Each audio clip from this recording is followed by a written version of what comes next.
talk about sort of our journey to sort of revamp the organization, to change the culture of the organization, to actually create a process that would take us from 60 years of doing it one way, almost overnight doing it a completely different way. So why bother? I mean, General Plastics had been successful for over 60 years. We were established in 1941. For the most part, we didn't have to seek business. Business came to us. You know, the outlook in terms of our product, in terms of quality, was I mean, still today, we are seen as the premier, as the Cadillac of what we do. And just so you know what we do, we manufacture polyurethane foam now. Because our sales force, that's all they really need to do. They answer the phone, we're making a ton of money, and then the economy. You know, interesting thing about the economy, you know what happened, or what began to happen, what really became apparent in November of 2008? No one wants to say it? The recession. Yeah. It began to hit with a fury.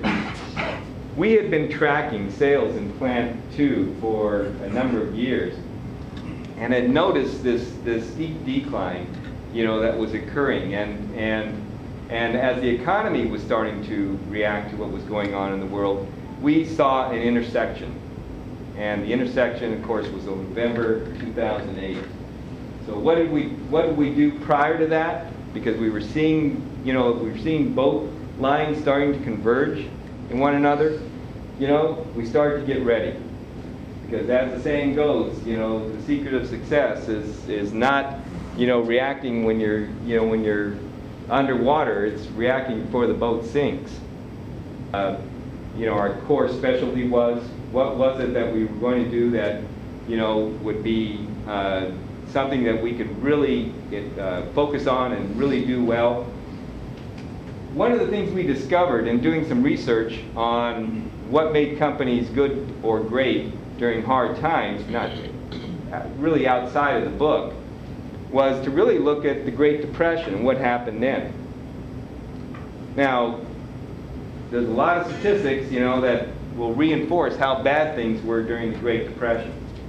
But, you know, if you take what I like to call the counter Fox News view, and you know, and really look at who did well and what were the silver linings during the Great Depression. I mean, you had companies like Hewlett-Packard that got their start during the Great Depression. You know, I mean, there was just a whole litany of companies that did well. I mean, even in the harshest times, you know, even at the Great Depression, when it was 25% unemployment, what's the converse of that? 75%. 75% people are employed. Somebody's buying something. And the problem a lot of businesses have is that when times get tough, what's the first thing they do? They retreat. They hunker down. They start laying off. We looked at what process and procedures were currently in place that would help us. What did we come up with? Not much. I mean, we really didn't have a training program. You know, we really didn't have, you know, we didn't really have a good, strong succession plan. We really didn't have, you know, the direction and the right skill sets, especially in the sales group. So, you know, there was a lot there that we could point to and say it's not there, which is really sort of a good start. Because, you know, sometimes it's not necessarily knowing where you're going, but it's pretty good if you know where you've been, you know, because you don't want to go back there. You know, what critical skills are going to need to meet these goals. So we took our vision and we started setting some strategic priorities. You know, we were going to seek opportunity and growth. Out of every 100 applicants, we only had about 10 that could pass our math test. 1 out of 10. This is an algebra. You know, this is basic shop math. You know, how do you measure square feet? How do you measure, you know, 6 feet on a board? people didn't have the skill sets.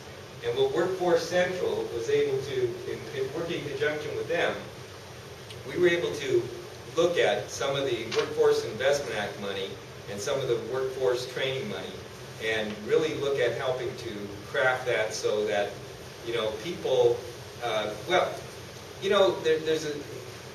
there's this sort of motion in the school system that really says, for the most part, that high school is really a pathway to college.